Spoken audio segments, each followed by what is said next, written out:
자, 오늘 은혜의 자리에 오신 여러분들을 주님의 이름으로 축복하면서 우리 자업분들과도 한번 축복하는 인사를 나눴으면 좋겠습니다. 은혜의 자리에서 뵈니 참 반갑습니다. 잘 오셨습니다. 축복합니다. 함께 인사하겠습니다. 자, 그리고 오늘 귀한 은혜의 자리에 와서 함께 열심히 찬양해 준 우리 다음 세대 자녀들 향해서 우리 한번 박수로 한번 격려하겠습니다.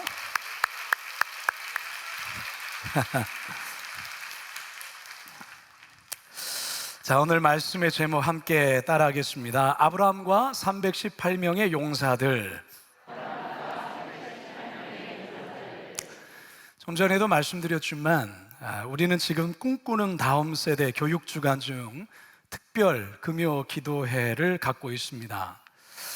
다음 세대 신앙 교육이 점점 더 어려워지는 작금의 상황에서 우리 교회가 다음 세대를 위한 특별 주간을 갖고 온 성도들이 이 한 주간 동안 새벽을 함께 기도하고 또 우리 교육전도사님들이 또 말씀을 전하고 또 우리 다음 세대들 향한 기도의 제목을 나누고 축복하는 이런 특별한 시간을 갖는다는 것은 아주 귀하고 귀한 시간이라 생각을 합니다. 바라기는 오늘 금요 기도를 통해서 하나님께서 우리 교회에 주신 다음 세대를 향한 비전과 사명을 다시 한번 오늘 이 금요 기도를 통해서 깨닫고 뜨겁게 기도하는 은혜의 밤 되기를 주님의 이름으로 축원합니다. 자, 그런 의미에서 우리 옆분과 다시 한번 인사하겠습니다. 당신이 우리 교회의 미래입니다. 당신이 우리 교회의 자랑입니다. 함께 인사하겠습니다.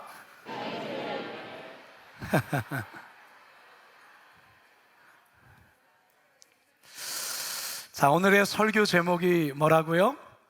아브라함과 318명의 용사들. 이게 오늘 설교의 제목입니다. 그런데 오늘 본문에 소제목이 있습니다. 소제목은 롯 구출 대작전입니다. 뭐라고요? 무슨 영화 제목 같지 않습니까? 네, 그렇습니다. 오늘 본문에서는 대단한 액션씬이 사실 자주 등장합니다. 사실 지금까지 우리는 금요 기도회를 통해서 아브라함의 그 믿음과 신앙의 여정을 매주 금요일마다 우리가 살펴보고 있습니다. 자, 우리는 지금까지 이 아브라함의 모습을 보면 아브라함은 참으로 유하고 그리고 부드럽고 그리고 마냥 친절한 그런 아저씨의 모습의 아브라함을 우리는 지금까지 보았습니다. 자, 그런데 오늘 본문에서의 아브라함은 그동안 우리가 알고 있던 아브라함의 모습과는 전혀 다른 모습으로 바뀝니다. 다시 말해서 아주 용맹한 전사로 바뀐 모습을 우리는 대하게 돼요. 왜 이 아브라함이 친절한 아저씨에서 용맹한 전사로 바뀌게 된 걸까? 무엇이 그를 그렇게 바꾸어 놓은 걸까? 자, 여기에 대한 정답을 찾으려면 오늘 우리가 읽은 이 본문에 대한 배경을 좀 더 이해할 필요가 있습니다. 아브라함 당시 메소포타미아 지역에는 엘람이라는 나라가 있었어요. 저기 한번 보세요. 빨간색으로 칠해진 엘람. 이 엘람 왕의 이름은 그돌라오멜인데요. 누구라고요? 그돌라오멜. 이 사람이 대단한 사람이었어요. 다시 한번 지도를 보여주시겠습니까? 지도에 보면 저 멀리 유프라데스 강 어간에 있는 이 나라가 어디까지 통치권을 미치고 있냐면 아브라함이 살고 있는 저 파란색이 저렇게 표시되어 있는 저 가나안 땅에 살고 있는 아브라함이 살고 있는 가나안 땅까지 저 엘람 그돌라오멜의 통치권이 미치고 있었다, 그 말이에요. 이 엘람 왕 그돌라오멜은 인근의 세 개의 나라와 동맹을 맺으면서 아주 강력한 영향력을 행사했습니다. 자, 오늘 본문 1절을 같이 한번 읽어보겠습니다. 시작. 당시에 시날 왕 아므라벨과 엘라살 왕 아리옥과 엘람 왕 그돌라오멜과 고임 왕 디다리. 자, 네 개의 나라의 왕들의 이름이 등장하죠. 시날 왕 아므라벨, 엘라사 왕 아리옥, 엘람 왕 그돌라오멜, 그리고 고임 왕 디달. 이게 한 패예요. 하나의 동맹을 맺어 있는 하나의 연합군이에요. 자, 한편 가나안 요단 지역에는 소돔을 포함한 5개의 소도시 국가가 있었는데, 이 5개의 소도시 국가는 12년 동안 한결같이 이 강력한 왕 엘람 왕에게 적용을 바치고 왔어요. 자, 그러면 그 가나안 요단 지역의 5도시 소도시 국가는 어딜까? 자, 2절을 함께 읽겠습니다. 시작. 소돔 왕 베라와 고모라 왕 바르사와 아드마 왕 시납과 스보임 왕 세메벨과 벨라곧 소아람과 싸우니라. 자, 그런데 어떤 이유에서인지는 모르겠는데 이 소돔 왕을 비롯해, 다시 말해 가나안 땅에 있는 이 소돔 왕을 비롯해서 그동안 적용을 바쳐왔던 다른 이 왕들이 엘람 왕 그돌라오멜에게 반기를 들기 시작합니다. 자, 그 내용이 4절에 나오죠. 시작. 이들이 12년 동안 그돌라오멜을 섬기다가 제13년에 배반한지라. 뭐 했다고요? 배반했단 말이에요. 배반했단 말이에요. 뭐 그동안 조공을 바치는 게 너무 힘에 부쳤는지, 아니면 이 5도시 국가들이 서로 힘을 합치면 이 그돌라오멜 그래도 우리 한번 해볼 수 있지 않을까? 뭐 이런 생각이었는지 모르겠지만 그동안 12년 동안 조공을 바쳤던 것을 더 이상 하지 않겠다, 이게 반기를 들은 거죠. 자, 이들의 반란에 그돌라오멜 어떻게 할까요? 이 그돌라오멜은 자신과 동맹한 세 나라들을 앞세워 가나안 땅으로 진격합니다. 저 앞에 있는 저 무지막지한 게 저 그돌라오멜 왕입니다. 우리 오늘 아이들이 같이 예배한다고 해서 저런 그림도 하나 보여드립니다. 네.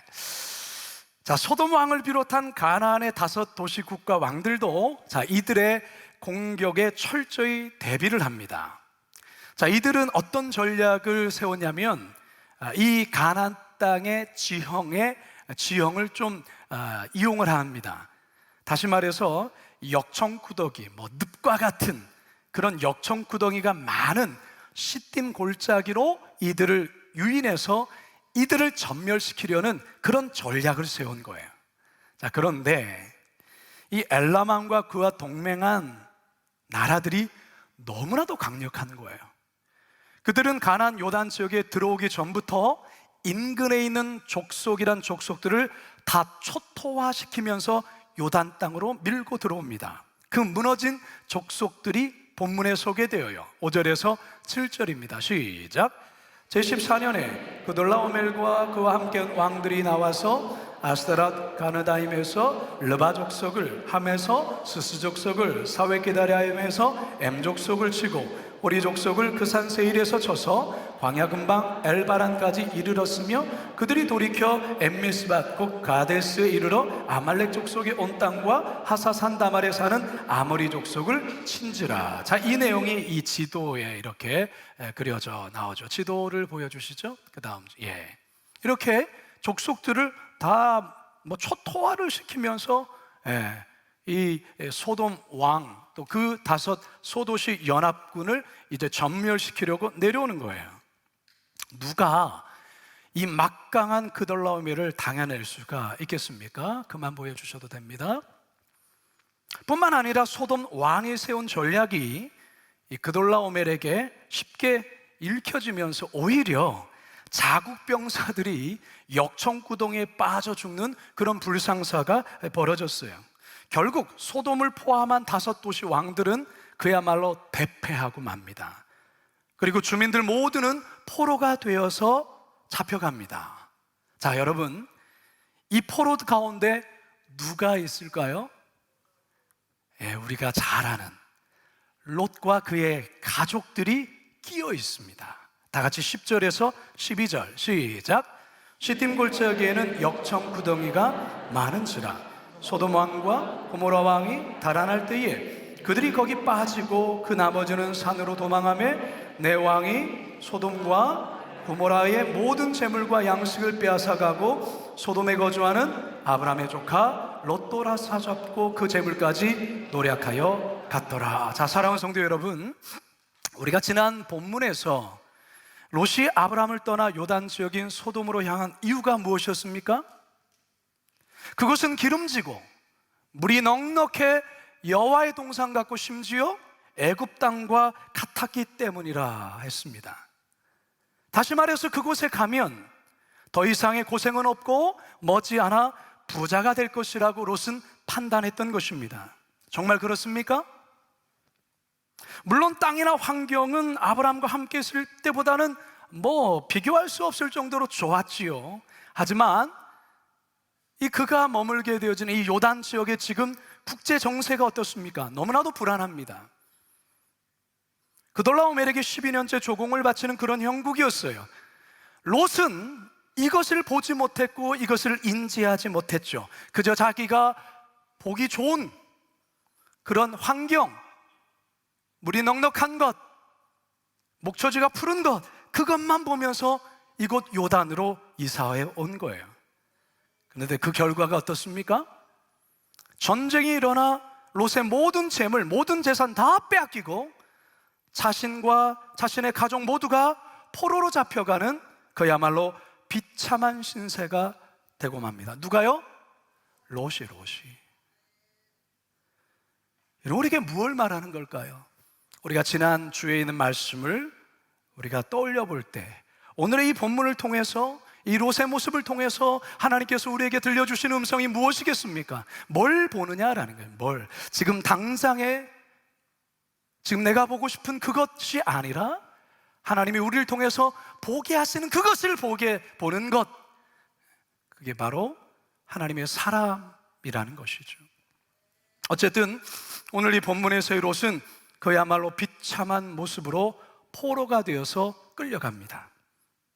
자, 한편 조카 롯이 엘람 왕 그돌라오멜에게 잡혀갔다는 소식을 누가 들을까요?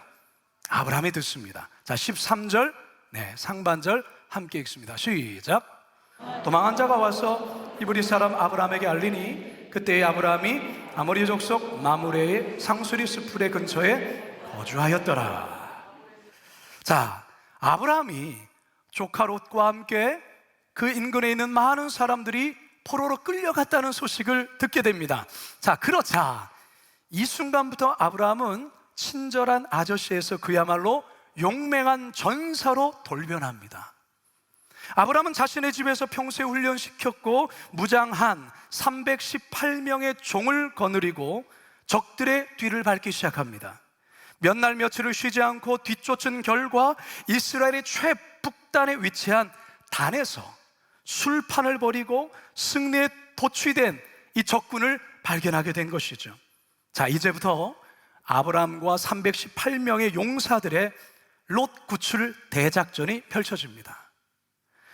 아브라함의 군사 작전은 야습과 기습이었습니다. 뭐와 뭐라고요? 야습과 기습. 야습이 뭡니까? 밤에 습격하는 것입니다. 밤에, 야밤에 다 자고 있을 그 시간대에.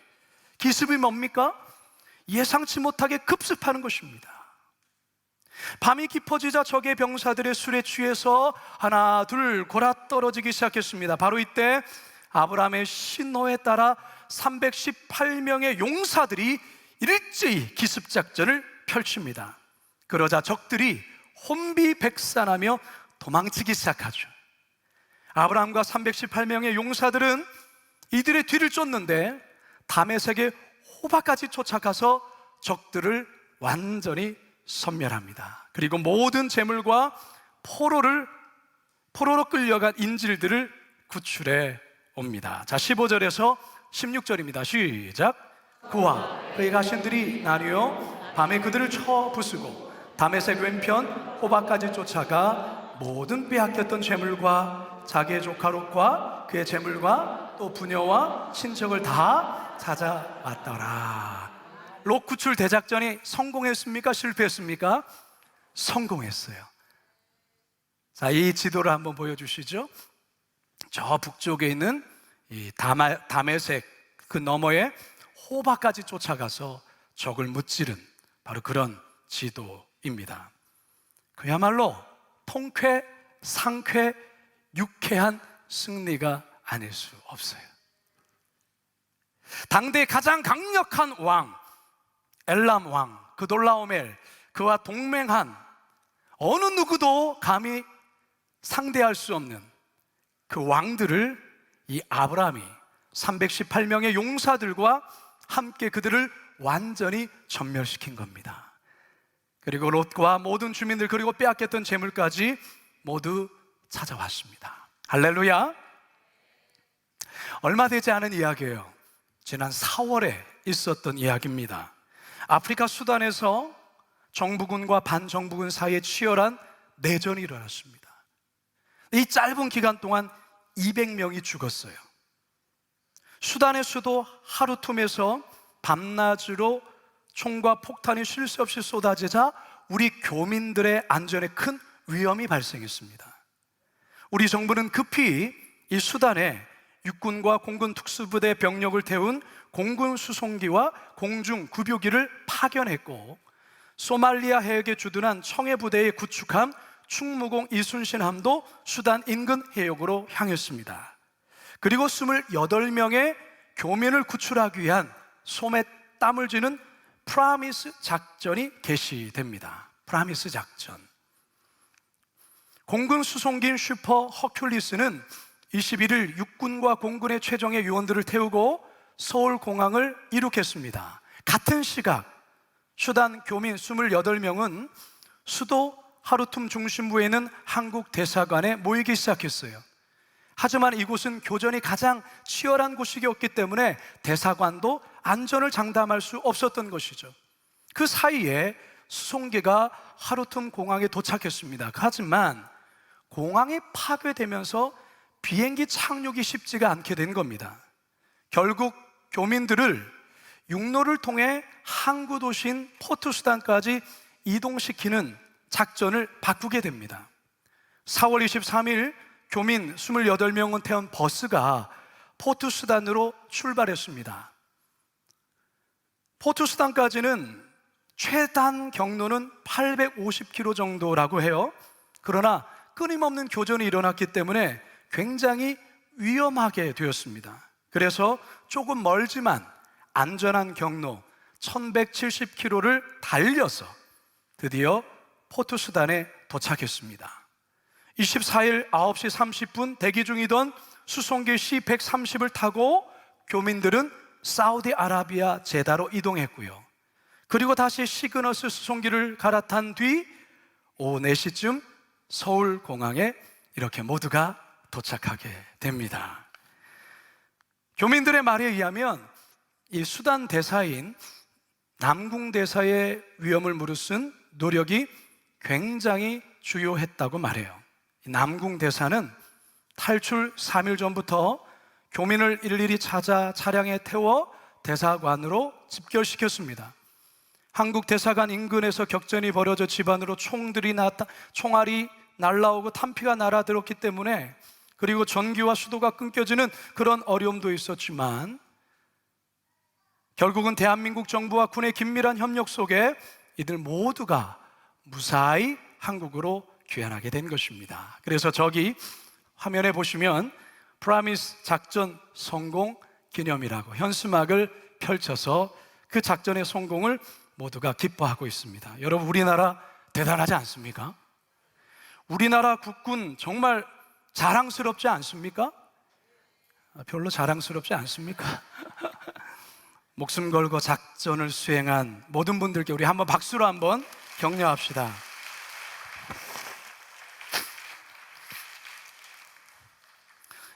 여러분, 아브라함 또한 그랬다 그 말이에요.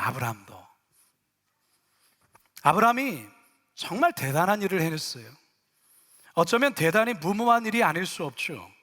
아니, 어떻게 318명의 종들과 함께 무슨 정신으로 그런 일을 했는지 모르겠지만 아브라함이 전쟁에서 이겼기에 망정이지 이 시도 자체는 대단히 위험하고 무모한 일이에요. 목숨을 내건 도전이었습니다. 여러분들 아시다시피 아브라함이 전쟁에서 늘 나가서 싸우는 그런 사람이 아니에요. 아브라함은 목축업자예요. 그는 전쟁터에서 전쟁을 자주 경험한 사람이 아닙니다. 그는 용사가 아니에요. 그런데 그가 전쟁터에 나가 싸운 겁니다. 무엇이 그를 이처럼 용감한 전사로 바꾸어 놓은 겁니까? 그 이유는 다른 데 있지 않아요. 자신의 조카 롯을 향한 이 아브라함의 사랑이 거기에 있다라는 거예요. 사랑. 히브리어 단어 중에 제가 예전에도 여러분께 자주 언급했지만 헤세드라는 단어 있죠. 이 헤세드 여러 가지로 번역할 수 있지만 그 번역 가운데 책임지는 사랑이라고 또한 설명할 수가 있어요. 어떤 사랑이요? 책임지는 사랑. 즉 내 생명을 걸고 나와 언약한 사람의 목숨을 끝까지 지키는 것, 이게 바로 헤세드라는 것입니다. 헤세드. 자, 그런데 이 헤세드가 바로 아브라함에게 있었던 것입니다.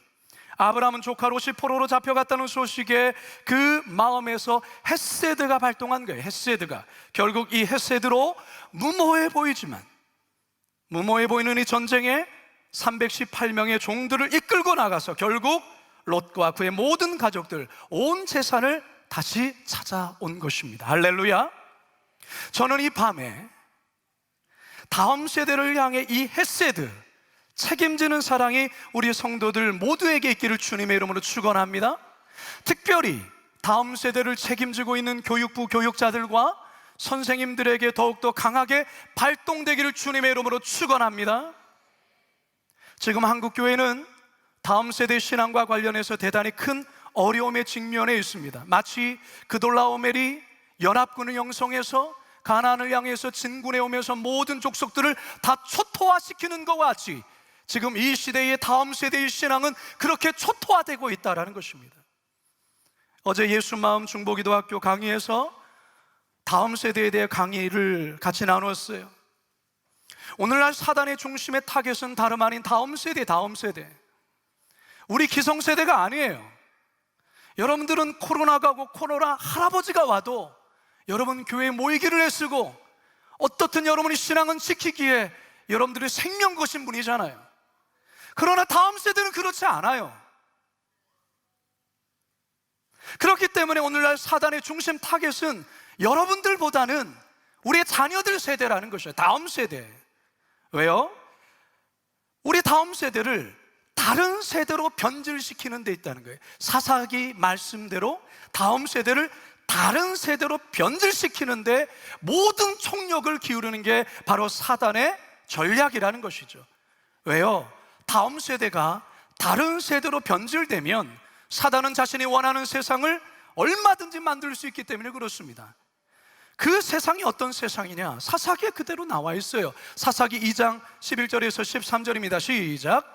이스라엘 자손이 여호와의 목전에 악을 행하여 바알들을 섬기며 애굽 땅에서 그들을 인도해내신 그들의 조상들의 하나님 여호와를 버리고 다른 신들 곧 그들의 주위에 있는 백성의 신들을 따라 그들에게 절하여 여호와를 진노하게 하였으되 곧 그들이 여호와를 버리고 바알과 아스토롯을 섬겼으며.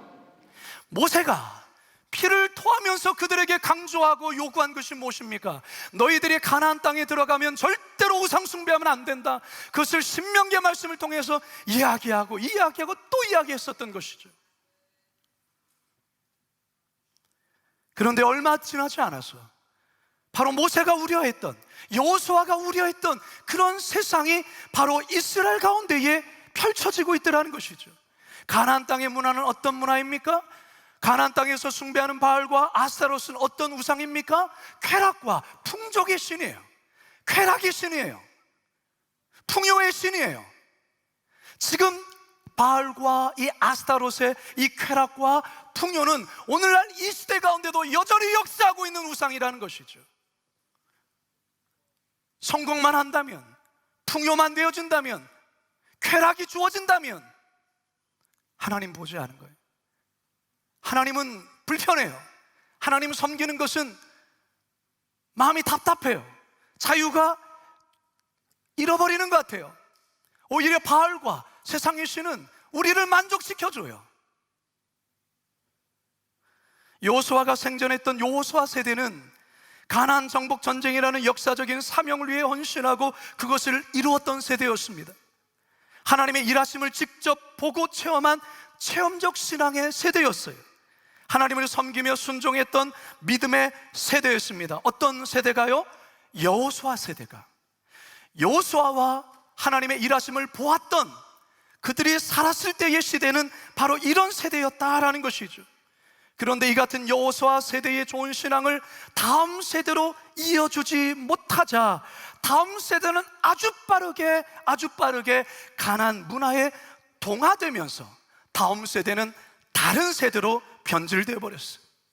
하나님이 주인이 아닌 인본주의, 성공주의, 만몬주의가 하나님의 그 자리에 그들이 대신 차지하는 그러한 세대로 변질되었다라는 것이죠. 사실 우리가 살아가고 있는 지금의 시대가 그렇습니다. 얼마 전에도 여러분께 한번 말씀드렸던 적이 있지만 최근 장로교 우리 교단에 2010년과 2019년 사이에 주일학교 통계를 보면 10년 사이에 주일학교 수가 18만 4천 명이 감소했어요. 특히 중고등부의 청소년층의 감소가 대단히 심각해요. 지난 2월에 목회 데이터 연구소의 조사한 바에 의하면 개신교 대학생 가운데 무려 42%가 교회를 출석하지 않는다고 응답을 했어요. 2017년도와 같은 조사 결과인 28%와 비교해보면 무려 14%나 증가한 것임이죠. 아니, 이보다 더 많이 증가했을 거예요. 여호수아가 죽고 하나님을 모르는 세대가 일어나자 곧바로 사사시대가 도래한 것처럼 지금 이 시대도 우리의 다음 세대도 점점 사사시대로 되어가고 있는 듯해요. 이것은 단지 기독교인의 수가 줄었기 때문이다, 교회 학교 수가 감소했기 때문이다라고만 말하는 게 아니에요. 아이들을 낳지 않기 때문에 10년 전과 20년 전과 단순 비교할 수는 없죠. 단지 기독교인의 수가 줄었다, 교회 학교 수가 감소했다라는 것 때문에 말하는 것이 아니에요. 그게 아니라 이 시대와 사회의 풍토가 점점 여호수아가 죽고 난 다른 세대의 특징들이 이 시대의 젊은 세대 가운데 다음 세대 가운데 나타나고 있다는 것이죠. 그것은 바로 하나님에 대한 관심이 점점 사라지고 있고 점점 더 자기 중심적이고 인본주의적인 가치관으로 변해가고 있다는 것이죠. 돈이면 뭐든지 다 되고 돈이 최고이고 사랑하면 얼마든지 쾌락을 누려도 괜찮다는 사고들이, 그것이 그리스도인이건 그리스도인이 아니건 간에 아무런 차이가 없이 그런 생각에, 사고에 젖어 들어가고 있다는 것이죠. 점점 성적으로 문란하고 음란한 세대가 가고 있고 여기에 동성애가 빠르게 확산되고 있다는 것이죠. 지난 2023년 2월 목회 데이터 연구소 자료에 의하면 대학생들의 혼전 성관계는 사랑하는 사이라면 얼마든지 가능하다는 생각이 반을 넘었는데 여기에 기독교인이건 비기독교인이건 별 차이가 없다라는 거예요.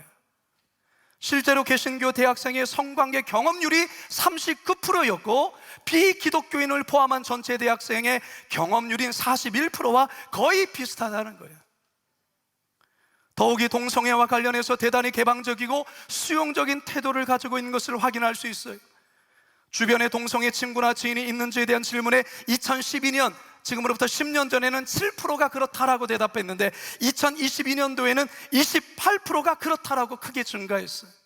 우리 주변에 그렇게 동성애자들이 많다라는 거예요. 지인 중에 게이, 레즈비언, 양성애자, 그만큼 동성애가 빠르게 확산되고 있는데 심지어 본인이 동성애자라고 밝힌 비율도 11%나 되는데 개신교 대학생들도 무려 10%나 그렇다고 답변한 거예요. 그러면서 동성애는 개인의 성적 취향이니 인정해줘야 된다는 긍정적인 인식이 60%였고 인정하기가 어렵다는 게 22%예요. 이거는 믿지 않은 사람이나 믿는 사람 전체의 통계를 말하는 거예요. 그런데 놀라운 것은 개신교 대학생의 40%가 인정해줘야 된다라는 것으로 나온 거예요. 즉 10명 중에 4명은 동성애를 인정해줘야 된다라고 밝혀진 것이죠. 이게 저의 조사가 아니고요, 이걸 전문적으로 조사하는 그 연구소에서의 데이터 조사 결과예요. 이 정도로 지금 이 시대가 심각해요. 오늘날 우리 젊은이들은 이게 사회의 흐름이니까, 하나의 문화이니까 거기에 같이 편승해서 가야 되는 것이 아니냐, 왜 그것을 자꾸만 잘못됐다라고 말을 하느냐라고 오히려 우리에게 반문한다라는 것이죠. 사사시대의 특징이 뭐죠? 자기 소견에 옳은 대로 행한 시대, 그게 바로 사사시대였어요. 기준이 자기 자신인 거죠. 하나님의 말씀이 아니죠. 내가 좋으면 좋은 거고 내가 싫으면 싫은 거예요. 이게 바로 지금 이 시대에 이 시대를 끌고 가고 있는 시대적인 사상이며 분위기요 문화라는 것이죠. 지금 세상은 하나님의 가치관과 세상 가치관 간의 엄청난 전쟁이 벌어지고 있어요. 하나님을 인정하는 가치관과 하나님을 인정하지 않은 가치관의 충돌이 있죠. 이 배후에는 누가 있을까요? 사단 마귀의 역사가 있는 것이죠. 그 무서운 음모가 자리하고 있는 것입니다. 여기에 주 타겟이 누구라고요? 다음 세대 우리의 자녀들이에요. 물론 하나님께서도 여전히 일하십니다. 할렐루야. 하나님 여전히 일하세요. 일하신 것을 오늘 보잖아요. 우리 어린아이들이 이 앞에 나와서 예배하는 모습이, 저는 뒤에 앉아있는 그냥 눈물이 나는 거예요. 이 아이들이 우리 교회의, 이 시대의 기독교의, 한국교회의 미래가 아니면 무엇이겠어요?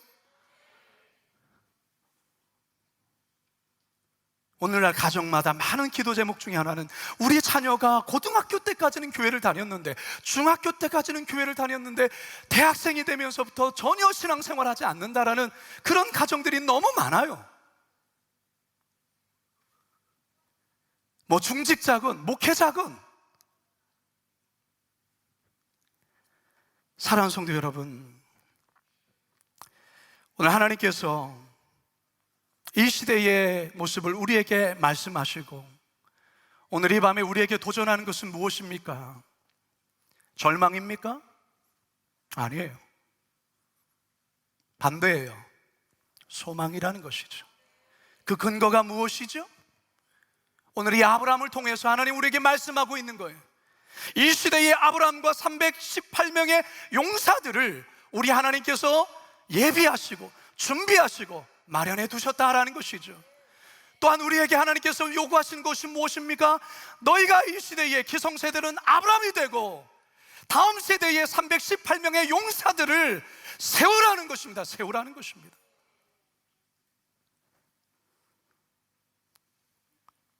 엘리야 시대에 7,000명의 바알에 무릎 꿇지 않은 자들이 있었어요. 하나님이 숨겨놓으신 7,000명의 사람들. 열왕기상 19장 18절 시작.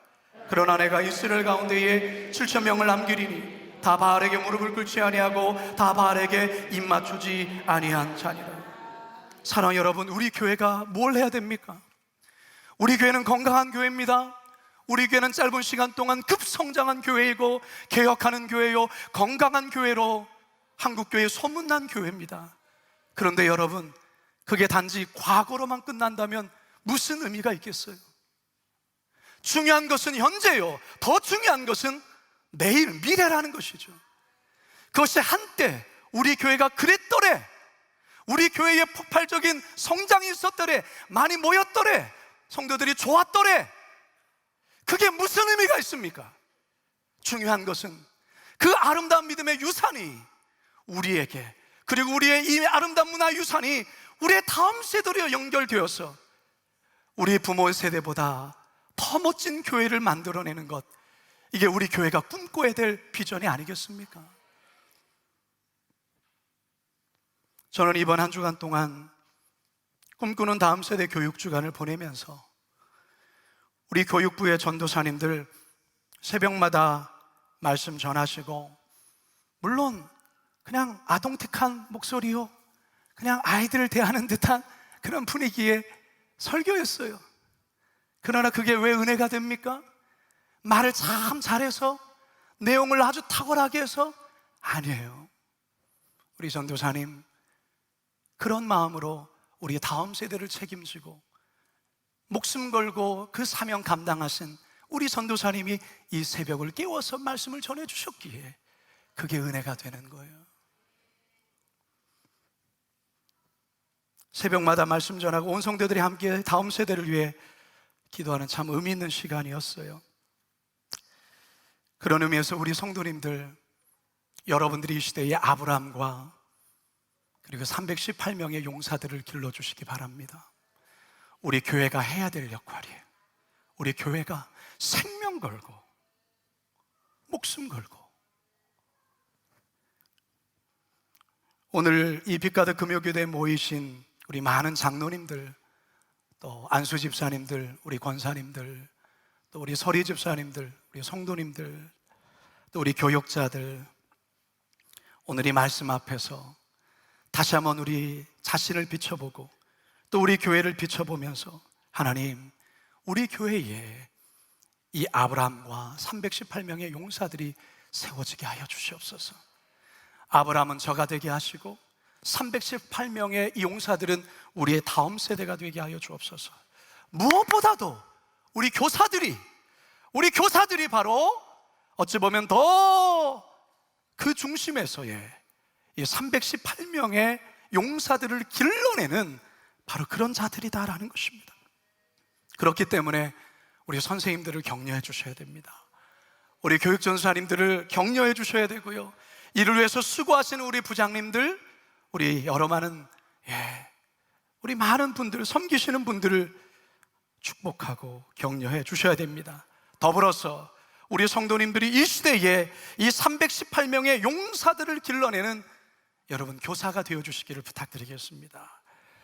여러분들이 함께 이 일에 헌신할 때 여러분 이 시대 가운데, 이 다음 세대 가운데 저 에즈베리에서 일어났던 그 부흥의 불길이 우리 교회 가운데도 일어나게 될 줄로 믿습니다. 이 한국 교회 가운데도 일어나게 될 줄로 믿습니다.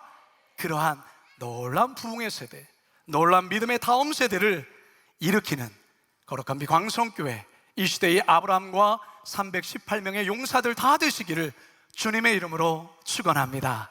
축원합니다. 축원합니다.